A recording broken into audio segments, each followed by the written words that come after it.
Human rights commission of Pakistan HRCP ने एक होशरुबा किस्म की रिपोर्ट शाया की है और ये कहा गया है कि पाकिस्तान में गैरत के नाम के ऊपर ख़वातीन का जो कत्ल है उसमें रोज़ बरोज़ इजाफा हो रहा है। और गुज़िश्ता तकरीबन एक साल के दौरान यानी जनवरी से नवंबर तक 392 ख़वातीन पाकिस्तान में गैरत के नाम पर कत्ल हुई हैं और उसमें से सिंध जो है सर फहरिस्त है। 168 जो है वो ऑनर किलिंग्स हुई हैं ख़वातीन की, और इसके अलावा पंजाब में 151, खैबर पुख्तनख्वा में 52 और बलूचिस्तान में 19 ख़वातीन जो हैं गैरत के नाम पर कत्ल हो चुकी हैं और ये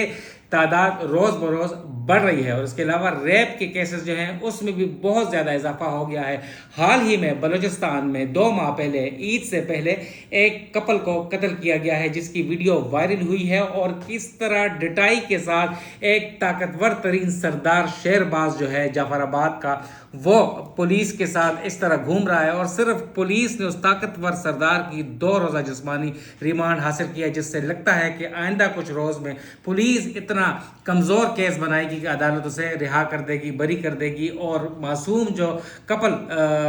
कत्ल किया गया है उसका पुरसान हाल कोई भी नहीं है। बलूचिस्तान में लॉलेसनेस बढ़ गई है और पूरे मुल्क में गैरत के नाम पर या तो कत्ल किए जा रहे हैं या रेप केसेस किए जा रहे हैं और इसका कौन पूछेगा, इसका पुरसान हाल कोई नहीं है।